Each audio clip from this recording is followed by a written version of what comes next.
Hello students, how are you today? Today's topic under discussion is from the chapter number 2, first year biology, and the topic is importance of water.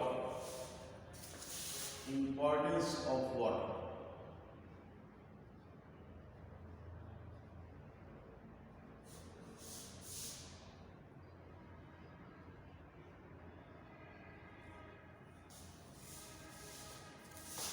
Importance of water ये एक बहुत ही important long question है chapter number 2 की जो biology है, biology first year. तो इसमें importance of water हम डिस्कस करेंगे। वाटर की इम्पोर्टेंस के बारे में एक ही सेंटेंस जो आपकी बुक में लिखा हुआ है वो ही इसकी इम्पोर्टेंस को एलेबोरेट करता है, और वो सेंटेंस है water is the medium of life. Water is the medium of life.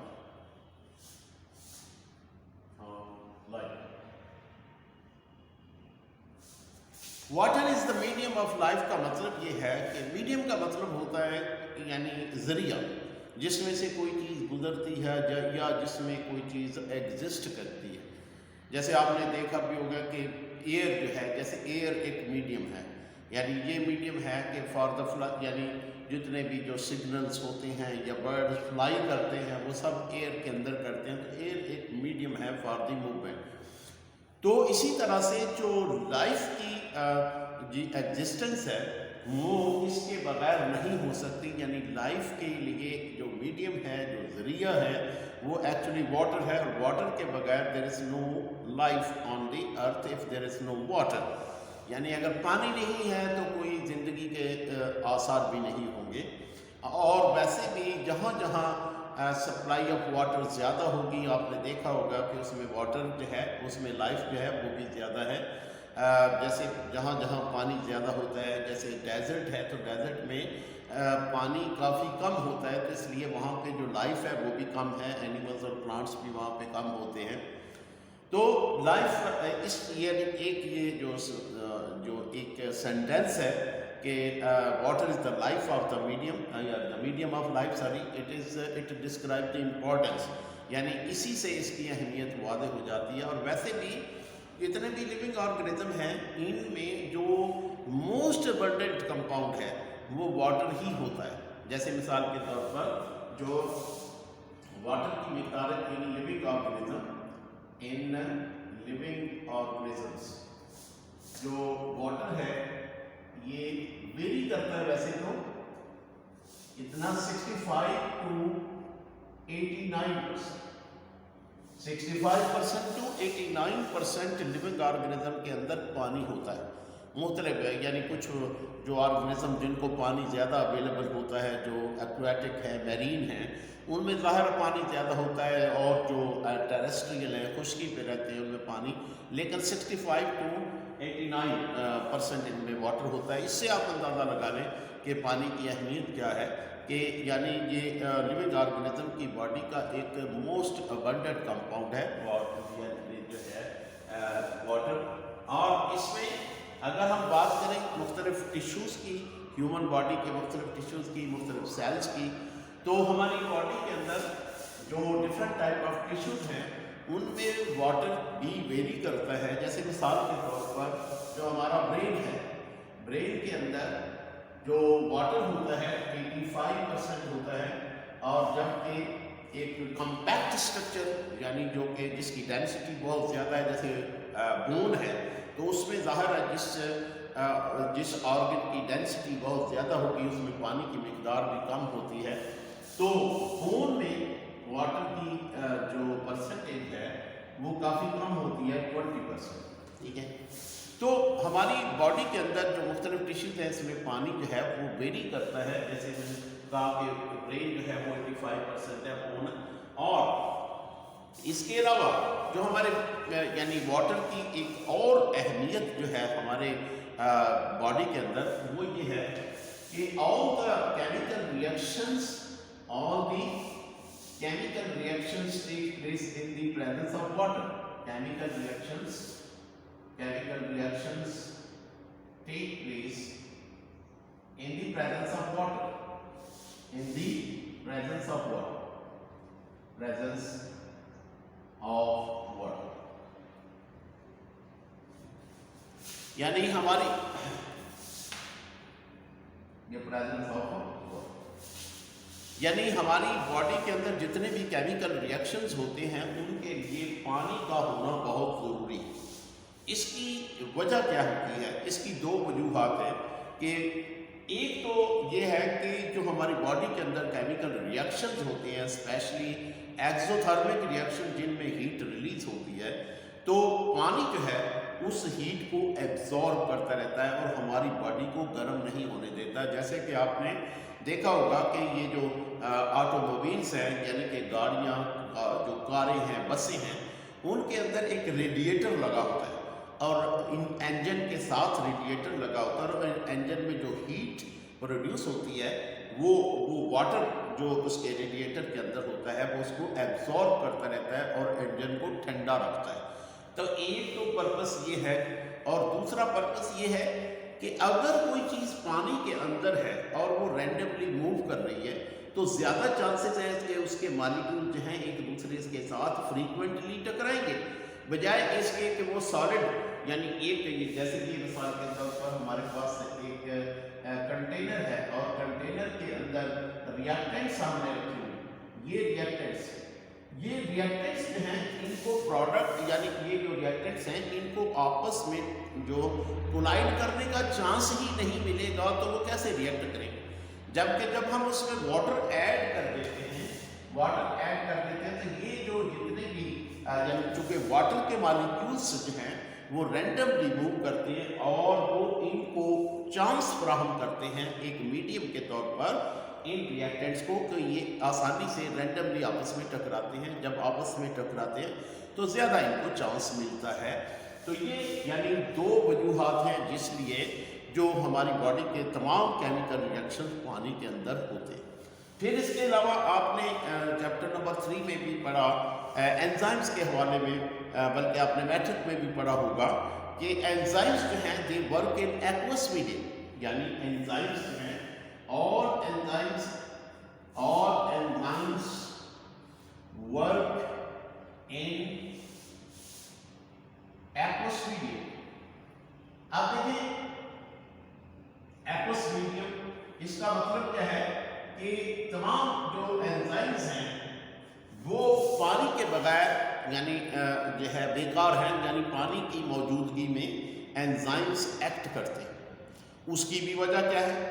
उसकी वजह क्या है कि जो एंजाइम्स का बेसिक मोड ऑफ एक्शन है, आपने पढ़ा भी है, वो ये है कि ये एक्टिवेशन एनर्जी को, किसी भी रिएक्शन की एक्टिवेशन एनर्जी को कम करते हैं। अब वो कैसे कम करते हैं? इसका आंसर है कि एंजाइम्स जो होते हैं ये रिएक्टेंट्स के मॉलिक्यूल्स की ओरिएंटेशन चेंज करते हैं। यानी एक पर्सन जहाँ खड़ा है, एक इधर खड़ा, वो उधर मुंह करके खड़ा है, एक इधर मुंह करके खड़ा है, दोनों का आपस में टकराव नहीं हो रहा। एंजाइम्स क्या करते हैं? इसकी ओरिएंटेशन, इसका मुंह इधर करके, इसका इधर मुंह करके उसको रिएक्ट कराते। यानी ये काम तब हो सकता है, कैसे हो सकता है?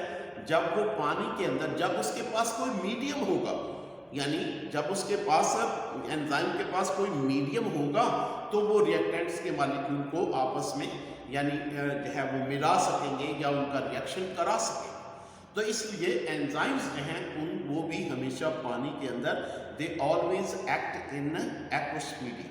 ठीक है, तो ये पानी की बहुत बड़ी अहमियत है कि तमाम बॉडी के केमिकल रिएक्शंस प्लस जो हमारी बॉडी के अंदर एंजाइम्स हैं ये पानी के बगैर रिएक्ट नहीं करते या बेकार होते हैं। और इसके अलावा जो वाटर है ये एक रॉ मटेरियल है, किसके लिए? फोटोसिंथेसिस के लिए। यानी अगर आप फोटोसिंथेसिस के लिए अब देखेंगे, फोटोसिंथेसिस में क्या होता है? Carbon dioxide and water in the presence of sunlight और क्लोरोफिल, ये यानी ये जो दोनों रिएक्टेंट्स हैं ये ग्लूकोज में कन्वर्ट होते हैं, C6H12O6, और ऑक्सीजन रिलीज होता है। अब देखिए ये जो रिएक्शन है जिसको हम फोटोसिंथेसिस कहते हैं, ये सारी वर्ल्ड के अंदर यानी कि ये सारे की ज़िंदगी की बुनियाद है। प्लांट्स जो फूड बनाते हैं वो तमाम जानदार उसको यूज़ करते हैं। प्लांट जो ग्लूकोज बनाते हैं वो हर एक ऑर्गेनिज्म उसको डायरेक्टली या इनडायरेक्टली यूज़ करता है। अगर ये रिएक्शन नहीं होता तो there will be no life on earth. तो इस रिएक्शन को पॉसिबल करने के लिए दो चीज़ें हर सूरत ज़रूरी हैं, एक वाटर और एक कार्बन डाइऑक्साइड। तो इस लिहाज से भी जो वाटर है it's very very important because it's a raw material for the photosynthesis. Now ये तो थी कुछ यानी खुसूसियात के यानी जो वाटर की अहमियत के हवाले से, वाटर की इम्पोर्टेंस के हवाले से। अब हम उसकी कुछ प्रॉपर्टीज़ भी डिस्कस करेंगे। वाटर की प्रॉपर्टीज़ के जो है यानी वाटर की क्या क्या प्रॉपर्टीज़ होती हैं वो भी हम डिस्कस करेंगे अब एक एक करके। तो पहली प्रॉपर्टी जो हम डिस्कस करेंगे वो है इसकी solvent property. Solvent properties of water यानी सॉल्वेंट प्रॉपर्टीज ऑफ वाटर को पहले हम डिस्कस करेंगे। सॉल्वेंट प्रॉपर्टी, सॉल्वेंट प्रॉपर्टी देखिए इसका मतलब ये है सॉल्वेंट प्रॉपर्टीज के पानी किन किन चीजों में डिसॉल्व होता है या किन किन चीजों को अपने अंदर डिसॉल्व करता है और वो क्यों डिसॉल्व करता है और क्यों नहीं डिसॉल्व करता, ये हम बात करेंगे। सबसे पहले कि वाटर के अंदर ज़्यादातर जो जो ज़्यादातर कंपाउंड्स हैं वो डिसॉल्व हो जाते हैं, इसलिए पानी को बहुत ही अच्छा सॉल्वेंट कहा जाता है, बल्कि इसको यूनिवर्सल सॉल्वेंट भी कहा जाता है क्योंकि ये ज़्यादातर जो कंपाउंड्स हैं उसको अपने अंदर एब्जॉर्ब कर लेता है। अब इसकी वजह क्या है कि ये क्यों अपने अंदर इतनी सारी चीज़ों को डिसॉल्व कर लेता है, इतने उसकी वजह क्या है? नंबर 1 कि polar nature of water, polar nature of water, polar nature of water. अब पोलर नेचर से मुराद क्या है कि water is a polar compound. What does it mean, यानी ये है क्या चीज़, यानी इसका मतलब क्या है? तो वाटर जो है एक्चुअली इसका स्ट्रक्चर अगर आप देखें, वाटर जो है ये दो चीज़ों से मिलकर बना है और वो क्या है, ये है ऑक्सीजन और एक इसमें एटम जो है वो ऑक्सीजन है और दो एटम्स जो हैं ये हाइड्रोजन, ये ऑक्सीजन है और ये जो है ये हाइड्रोजन। अब इन दोनों के दरमियान में क्या है? Covalent bond. कोवलेंट बॉन्ड का मतलब है कि देखिए हाइड्रोजन का जो आउटर मोस्ट शेल होता है उसमें एक ही इलेक्ट्रॉन होता है और वो इलेक्ट्रॉन ये ऑक्सीजन के साथ शेयर करता है और इसी तरह से ये जो दूसरा हाइड्रोजन का एटम है ये भी इसके साथ अपना इलेक्ट्रॉन शेयर करता है। और जो ऑक्सीजन है इसके आउटर मोस्ट शेल में 6 इलेक्ट्रॉन होते हैं, यानी 2 इलेक्ट्रॉन की कमी होती है, यानी 2 इलेक्ट्रॉन, वो 2 इलेक्ट्रॉन की कमी पूरी करते हैं हाइड्रोजन। तो हाइड्रोजन जो है ये अपने 2 इलेक्ट्रॉन यानी एक इलेक्ट्रॉन जो है ये हाइड्रोजन की तरफ से आता है और दूसरा जो इलेक्ट्रॉन है वो ऑक्सीजन की तरफ से आता है। इसी तरह से एक हाइड्रोजन की तरफ से आता है और इस हाइड्रोजन की तरफ से एक आएगा और एक जो है इसको ऑक्सीजन की तरफ से आएगा। इस तरह से 2 इलेक्ट्रॉन जो हैं वो हाइड्रोजन ने, ये हाइड्रोजन का एटम उसने एक शेयर किया, इसने एक शेयर किया और 2 इलेक्ट्रॉन जो हैं वो हाइड्रोजन इसके ऑक्सीजन ने शेयर किए। अब ये जो इनके कॉमन इलेक्ट्रॉन्स और ये जो ऑक्सीजन है, ऑक्सीजन के न्यूक्लियस में कितने 8 प्रोटॉन है और 8 प्रोटॉन जो हैं ये पॉजिटिवली चार्ज और ये इलेक्ट्रॉन को पुल करते हैं, ठीक है। इसमें सिर्फ एक प्रोटॉन होता है और एक ही इलेक्ट्रॉन होता है, इसमें न्यूट्रॉन नहीं होता, हाइड्रोजन। अब देखिए इसमें एक प्रोटॉन उसको पुल कर रहा है और इसमें 8 इलेक्ट्रॉन उसको पुल कर रहे हैं, तो इसकी पुल जो है उसके ऊपर यानी जिसको हम इलेक्ट्रोनेगेटिविटी कहते हैं वो ज्यादा है। इसकी पुल ज्यादा है इलेक्ट्रॉन, इसलिए इन इलेक्ट्रॉन की वजह से ऑक्सीजन के ऊपर पार्शियल नेगेटिव चार्ज आ जाता है। नेगेटिव चार्ज किसकी वजह से होता है? इलेक्ट्रॉन की वजह से, क्योंकि इलेक्ट्रॉन के ऊपर नेगेटिव चार्ज, तो ये इलेक्ट्रॉन जो है, ये इलेक्ट्रॉन है, इसके ऊपर जो पुल है ये ऑक्सीजन की ज्यादा होती है और हाइड्रोजन की कम होती है। तो हाइड्रोजन के ऊपर थोड़ा पॉजिटिव चार्ज आ जाता है, पॉजिटिव चार्ज, और जो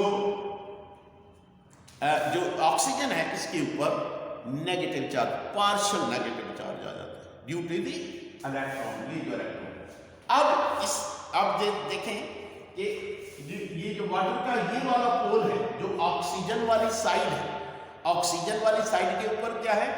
नेगेटिव चार्ज। हाइड्रोजन वाली साइड में क्या है? Positive charge. तो यानी अब वाटर जो है वो एक पोलर मॉलिक्यूल बन गया, कि इसके दो पोल बन गए। एक पोल कौन सा है? पॉजिटिव चार्ज वाला पोल। एक पोल कौन सा है? नेगेटिव चार्ज वाला पोल। तो इसीलिए वाटर को पोलर कंपाउंड कहते हैं, पोलर मॉलिक्यूल कहते हैं। ठीक है, अब इस पोलर नेचर की वजह से, इस पोलर नेचर की वजह से बहुत सारे जो दूसरे पोलर कंपाउंड हैं वो आसानी से इसके अंदर डिसॉल्व हो जाते हैं। वो यानी जो पोलर होते हैं, जिनके ऊपर इसी तरह से पॉजिटिव और नेगेटिव चार्ज होता है, वो आसानी से इसके ऊपर इसमें डिसॉल्व हो जाते हैं। जैसे मिसाल के तौर पर आप देखें कि सोडियम क्लोराइड, सोडियम क्लोराइड जो है ये एक आयनिक कंपाउंड है, और आयनिक कंपाउंड वो होता है कि जो कि आयनिक बॉन्ड के जरिए से बना हो। तो ये सोडियम और क्लोराइड का जो बॉन्ड है इनके दरमियान में वो चार्जेस की वजह से है। सोडियम के ऊपर पॉजिटिव चार्ज होता है और जो क्लोरीन के ऊपर नेगेटिव चार्ज होता है, क्योंकि इसमें इलेक्ट्रॉन की ट्रांसफर होती है। यानी सोडियम अपना इलेक्ट्रॉन जो होता है वो किसको? क्लोरीन को देता है, और क्लोरीन के ऊपर नेगेटिव चार्ज आ जाता है, इसके ऊपर पॉजिटिव चार्ज आ जाता है, और फिर उसके दरमियान में जो फोर्स ऑफ अट्रैक्शन होती है उसके जरिए से एक बॉन्ड बनता है इसके दरमियान, जिसको आयनिक बॉन्ड कहते हैं। तो आयनिक बॉन्ड में इलेक्ट्रॉन मूव करके एक एटम से दूसरे में, जैसे यहाँ से सोडियम से मूव करके चले गए, यहाँ पे शेयरिंग नहीं है। तो खैर मतलब यानी ये जो है सोडियम क्लोराइड, ये एक आयनिक कंपाउंड है, और जैसे ही हम इसको पानी में डालते हैं तो ये डिसोसिएट हो जाता है सोडियम में और क्लोराइड में, यानी कि सोडियम आयन में तब्दील हो जाएगा और क्लोराइड में। अब जब इसको हम पानी में डालते हैं तो ये जो सोडियम का जो आयन होता है ये यानी जाके कैसे, ये जो ऑक्सीजन है, ऑक्सीजन के साथ बैठ जाता है, ऑक्सीजन के पास जाके बैठे, क्योंकि इनके दरमियान दोनों में फोर्स ऑफ अट्रैक्शन है। ये पॉजिटिवली चार्ज है, ये नेगेटिवली पार्शियली नेगेटिवली चार्ज है। तो ये जो है सोडियम आसानी से इस तरफ आ जाएगा, क्लोराइड जो है ये इस तरफ चलेगा।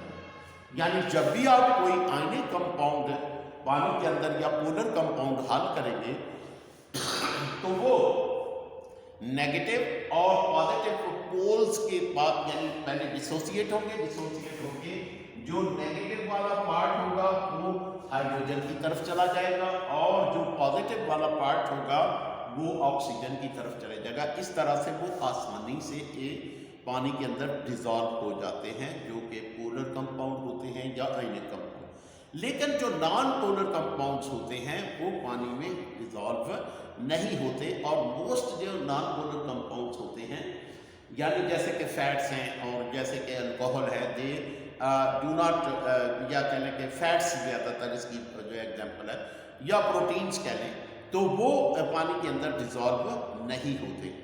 और इसके बाद कुछ कंपाउंड्स ऐसे भी होते हैं कि जिनके अंदर पॉजिटिव और नेगेटिव चार्ज होते हैं पर वो डिसोसिएट नहीं होते पानी के अंदर। यानी ऐसे जो मॉलिक्यूल्स जिनके अंदर पॉजिटिव और नेगेटिव चार्ज तो होता है पर वो कंपाउंड के अंदर होता है और वो डिसोसिएट नहीं होते, तो ऐसे जो मॉलिक्यूल्स होते हैं ये पानी के अंदर सस्पेंडेड या डिस्पर्स हो जाते हैं, यानी कि वो उसके आपको नज़र आएंगे। यानी अगर आप उसके अंदर उस पानी के अंदर वो कंपाउंड डालेंगे तो उसके ज़र्रात ऐसे नज़र आएंगे, जैसे आपने पानी में मिट्टी डाल दी तो मिट्टी के ज़र्रात आपको नज़र आएंगे। वो डिस्पर्स्ड हैं, वो उसके अंदर मिक्स नहीं होते, वो उसके अंदर डिसॉल्व नहीं होते, बल्कि डिस्पर्स हो जाते हैं। डिस्पर्स का मतलब है कि वो इसके अंदर आपको नजर आएंगे, वो ऐसे घूम फिर रहे हो।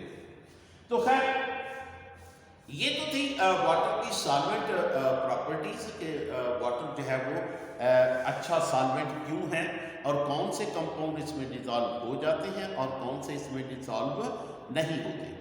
Now we will talk about another quality of property of a water which is called specific heat. Specific heat of water. specific heat of water, specific heat of water। ये एक और प्रॉपर्टी है पानी की, और ये बहुत ही इंपॉर्टेंट प्रॉपर्टी है पानी की, कि पानी के अंदर एक ऐसी खसूसियत है कि पानी में, यानी एक ऐसी खसूसियत है कि ये जितनी हीट एब्जॉर्ब करता है इतना ये गर्म नहीं होता। पहली बात तो ये है कि स्पेसिफिक हीट है क्या। देखिए, स्पेसिफिक हीट का मतलब ये होता है कि अगर आपके पास 1 ग्राम, यानी फर्ज करें आपके पास 1 ग्राम पानी, इसके अंदर 1 ग्राम वाटर, 1 ग्राम पानी है, और आप इसका टेम्परेचर, इसका फर्ज करें टेम्परेचर पहले कितना है 15 डिग्री सेंटीग्रेड, और आप इसका टेम्परेचर लेके जाना चाहते हैं कहाँ 16 डिग्री सेंटीग्रेड। ठीक है, यानी आपके पास 1 ग्राम पानी है और आप इस 1 ग्राम पानी का टेम्परेचर 15 डिग्री से 16 डिग्री करना चाहते हैं, तो जितनी हीट आपको दरकार होगी, जितनी हीट आपको चाहिए इसका टेम्परेचर 15 डिग्री से 16 डिग्री करने के लिए, उसको हम स्पेसिफिक हीट ऑफ वाटर कहते हैं।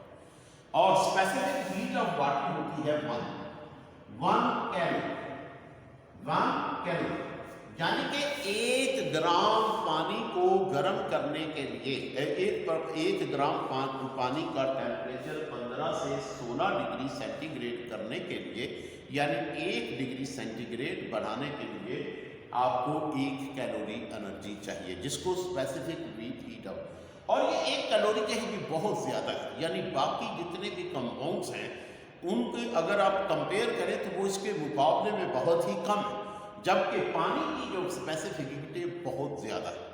इसकी वजह क्या है कि क्यों इतनी ज़्यादा है? उसकी वजह ये है कि देखिए, पानी के जो मॉलिक्यूल्स होते हैं, जैसे मैंने कहा कि पानी जो है ये पोलर कंपाउंड है, और ऑक्सीजन के ऊपर पार्शियल नेगेटिव चार्ज होता है और इसके ऊपर पार्शियल पॉजिटिव चार्ज होता है। इसी तरह से वाटर के बहुत सारे कंपाउंड होते हैं, यानी सॉरी बहुत सारे मॉलिक्यूल्स हैं। ये देखें, ये वाटर के बहुत सारे मॉलिक्यूल, एक कंटेनर के अंदर हजारों वाटर के मॉलिक्यूल्स हैं। अब ये जो वाटर के मॉलिक्यूल्स हैं, इनके दरमियान में एक बॉन्डिंग होती है, जैसे कि ये जो हाइड्रोजन बॉन्ड है जिसके ऊपर पार्शियल पॉजिटिव चार्ज है, ये it is attracted by oxygen. Oxygen के ऊपर चूंकि नेगेटिव चार्ज है और हाइड्रोजन के ऊपर चूंकि पार्शियल पॉजिटिव चार्ज है, तो ये दोनों एक दूसरे को अट्रैक्ट करते हैं और इसके दरमियान में एक वीक बॉन्ड बनता है जिसको हाइड्रोजन बॉन्ड कहते हैं। ठीक है, तो हाइड्रोजन बॉन्डिंग है ये वाटर के मॉलिक्यूल्स के अंदर मौजूद होती है। जब हम वाटर को गर्म करते हैं तो काफी सारी हीट जो होती है पहले इस हाइड्रोजन बॉन्डिंग को तोड़ने के लिए लग जाती है, और पानी आप देखते हैं कि पानी आपने रखा है गर्म करने के लिए और आग जलाई है, लेकिन पानी जो है वो गर्म ही नहीं हो रहा। उसकी वजह क्या है कि पानी पहले जब आप उसको हीट एनर्जी देंगे तो सबसे पहले वो हीट एनर्जी इसके जो हाइड्रोजन बॉन्डिंग है मॉलिक्यूल के दरमियान में उसको तोड़ेगा। उसके बाद वाटर का जो टेम्परेचर है वो बढ़ना शुरू होगा, यानी पहले जो है जो आप हीट देंगे वो पानी जो है वो उससे गर्म नहीं होगा।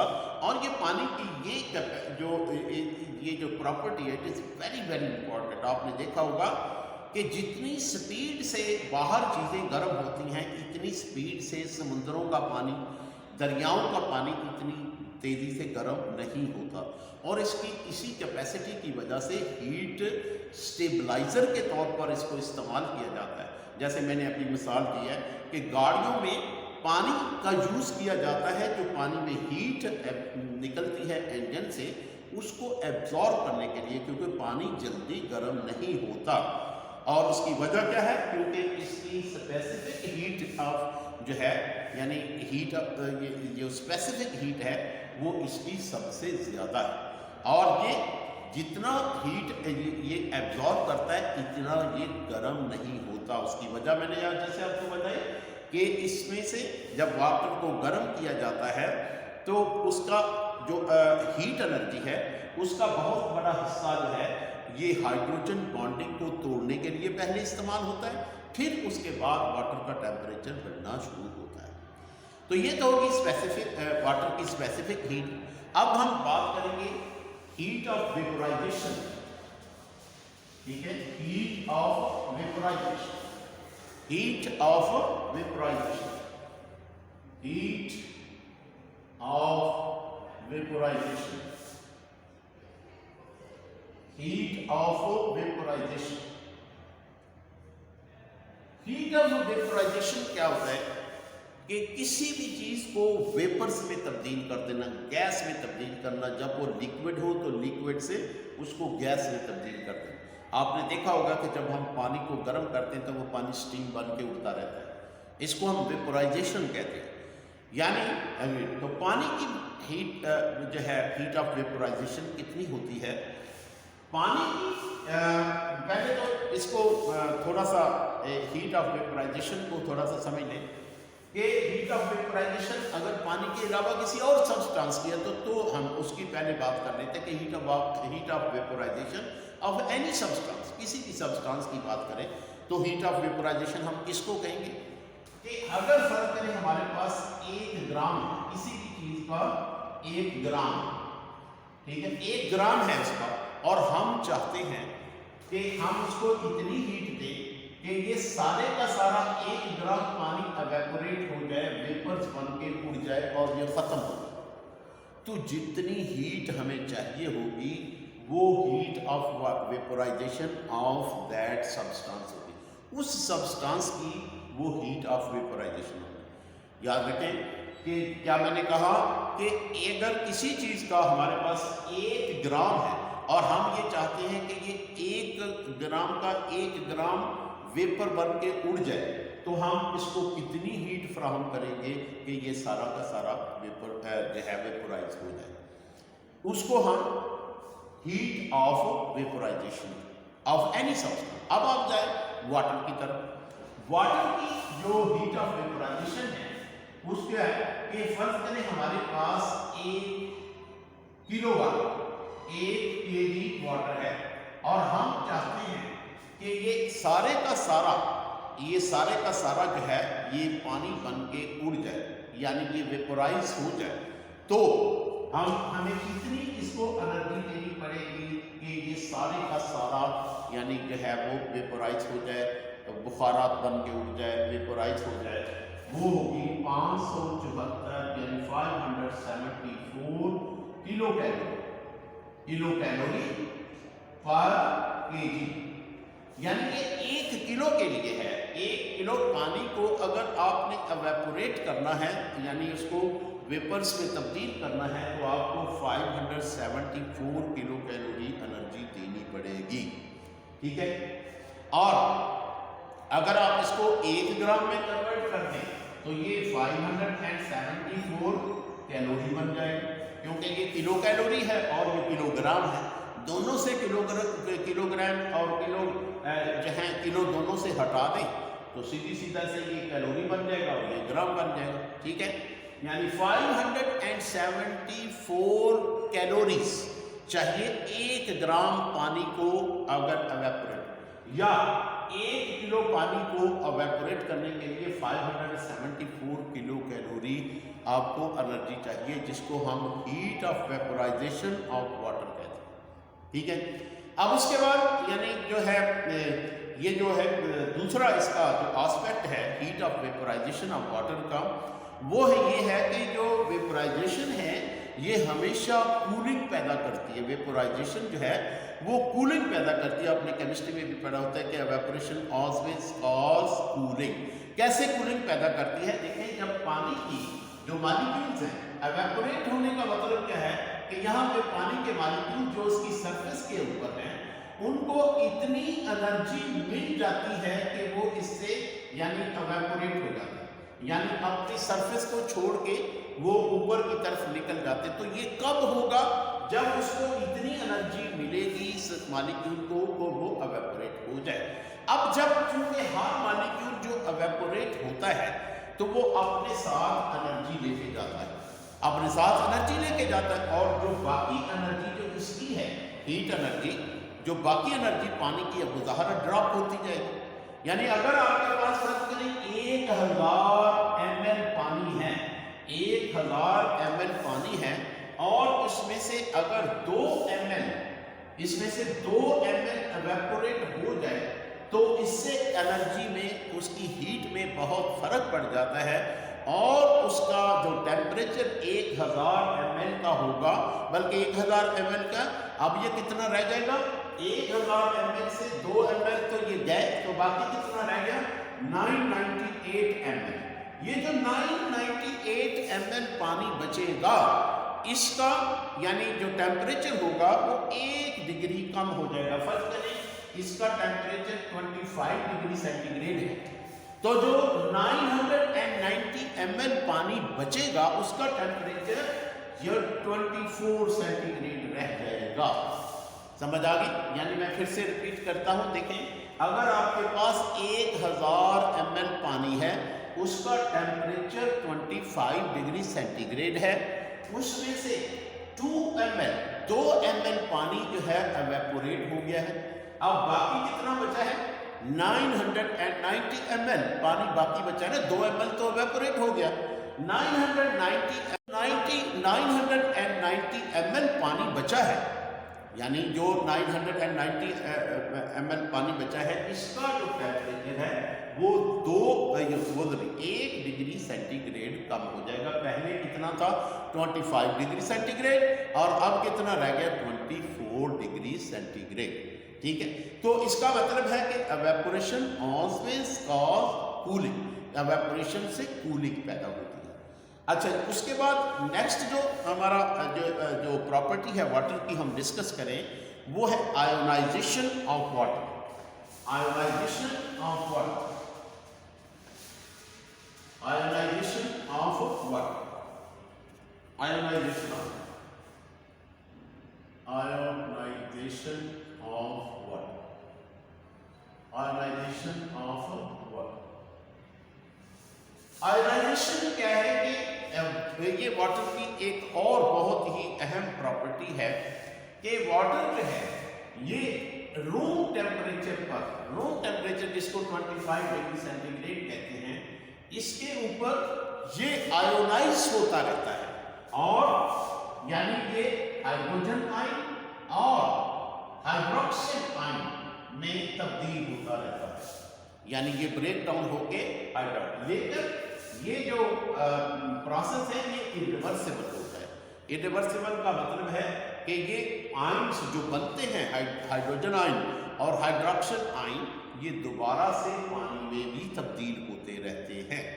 ठीक है, और ये कितनी आयोनाइजेशन ये नहीं है कि बहुत ज़्यादा, ये बहुत ही थोड़ी सी होती है। यानी एक हमारे पास पानी का एक बल्क है, तो इसका ये मतलब नहीं कि वो आधे से ज़्यादा जो है वो उसकी आयोनाइजेशन, नो, आयोनाइजेशन जो है ये बहुत थोड़ी मिकदार में होती। कितनी होती है कि अगर फर्ज करें हमारे पास यानी इसको हम इस तरह से डिस्क्राइब करते हैं कि इसमें जो यानी वाटर की आयोनाइजेशन होती है, ये होती है 1 multiplied by 10 raise to power -7 moles per litre, moles per litre. यानी पानी के 10 raise to power -7 moles 1 litre पानी में आयोनाइज हो जाते हैं रूम टेम्परेचर पर। अब आप देखें कि ये कितनी थोड़ी अमाउंट है, बहुत ही मामूली। 10 raise to power -7 is a very very small quantity. इसी तरह से यानी ये तो होगी हाइड्रोजन आयन की कंसंट्रेशन। इसी तरह से जो हाइड्रोक्सिल आयन है उसकी कंसंट्रेशन भी इतनी ही होती है, यानी 10⁻⁻1 multiply by 10⁻⁻7 moles per litre. ठीक है, इसका मतलब ये है कि जो 1 लीटर पानी है उसमें जो आयोनाइजेशन जब होती है तो वो कितनी होती है, उसमें जो हाइड्रोजन आयन बनते हैं वो कितने बनते हैं, 10⁻⁻7। इसी तरह से हाइड्रोक्सिल आयन हैं वो भी 10⁻⁻7 होते हैं। ठीक है, यानी ये इक्वल इनका अमाउंट होता है दोनों का। तो ये प्रोसेस जो है ये इस लिहाज से काफ़ी अहम है कि ये जो हाइड्रोजन आयन और हाइड्रोक्सिल आयन बनते हैं ये बहुत सारे केमिकल रिएक्शन में हिस्सा भी लेते हैं, जिसकी वजह से बहुत सारे केमिकल रिएक्शन हमारी बॉडी में पॉसिबल होते हैं। तो ये तो हो गया यानी जो ionisation of water. Now the last property of water is protection. Protection की बात कि वाटर जो है ये हमें बहुत सी जगहों पर प्रोटेक्शन फराहम करता है। यानी कैसे, जैसे अगर आप हमारे बॉडी के ऑर्गन्स देखें, जैसे मिसाल के तौर पर हमारे लंग्स, ये फर्ज करें हमारे लंग्स हैं, ये एक लंग है, तो आपने देखा आपने पढ़ा भी है कि इस लंग के इर्द गिर्द देयर इज ए मेम्ब्रेन, और इनको प्लूरल मेम्ब्रेन कहा जाता है। और प्लूरल मेम्ब्रेन और लंग्स के दरमियान में देयर इज ए वाटर, इसमें वाटर। इसी तरह से जब आपने हार्ट का स्ट्रक्चर पढ़ा होगा कि हार्ट के जो स्ट्रक्चर होता है इसके बाहर भी एक मेम्ब्रेन होती है जिसको हम पेरिकार्डियम कहते हैं, पेरिकार्डियम, और इसके अंदर क्या होता है, फ्लूइड। इसी तरह से आपने ब्रेन में पढ़ा होगा कि ब्रेन जो है इस तरह से ये ह्यूमन ब्रेन है, और ह्यूमन ब्रेन को कुछ यानी 3 लेयर्स जो होती हैं ये प्रोटेक्शन फराहम करती हैं। और 3 लेयर्स को क्या कहते हैं, मेनिंजेस। मेनिंजेस, ये मेनिंजेस है, मेनिंजेस। और ये क्या है, प्लूरल मेम्ब्रेन, जो कि प्लूरल मेम्ब्रेन, प्लूरल मेम्ब्रेन जो कि लंग्स के इर्द गिर्द। हाँ, ये क्या है, पेरिकार्डियम, पेरिकार्डियम। यानी इससे आप अंदाजा लगा लें कि ये जो जितने भी ऑर्गन हैं, अच्छा ये जो पेरिकार्डियम है इसके नीचे पेरिकार्डियल फ्लूइड होता है, ये जो प्लूरल मेम्ब्रेन है इनके नीचे भी वाटर होता है। इसी तरह से ये जो ब्रेन के इर्द गिर्द मेनिंजेस हैं, मेनिंजेस के अंदर भी पानी होता है जिसको सेरिब्रोस्पाइनल फ्लूइड कहते हैं।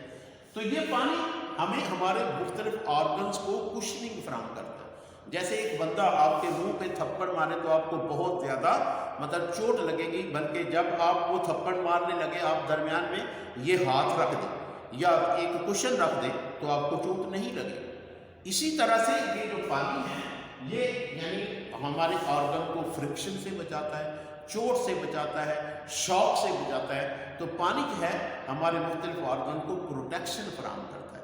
और इसकी एक और एग्जाम्पल ये है कि हमारी आंखों के दोनों तरफ, इस साइड पर दोनों तरफ there are glands which are called tear glands, tear gland. ठीक है, ये जो टीयर ग्लैंड्स हैं ये टीयर्स पैदा करते हैं, आंसू पैदा करते हैं, वाटर पैदा करते हैं। और जब भी हमारी आंख में जरा सा भी कोई जर्रा आ जाए तो फौरन ये जो है आंसू पैदा करना शुरू कर देते हैं और आंख को वॉश करते हैं। जब तक कि वो निकल नहीं जाता तब तक आपकी आंखों से पानी बहता रहता है। ठीक है, यानी और आपको पानी जो है वो इसको प्रोटेक्शन फराहम करता है। तो इस तरह से वाटर का एक प्रोटेक्शन का जो एक बहुत अहम रोल है कि ये हमारी बॉडी के मुख्तलिफ ऑर्गन्स को प्रोटेक्शन भी फराहम करता है, लुब्रिकेशन फराहम करता है। यानी जिससे लुब्रिकेशन का मतलब है कि उनके दरमियान में कोई रगड़ जो है वो अगर हो तो वो ख़त्म हो जाती है। तो गाइस ये था आज का topic, importance of water. Hopefully आपको बड़े अच्छे से समझ आ गई होगी।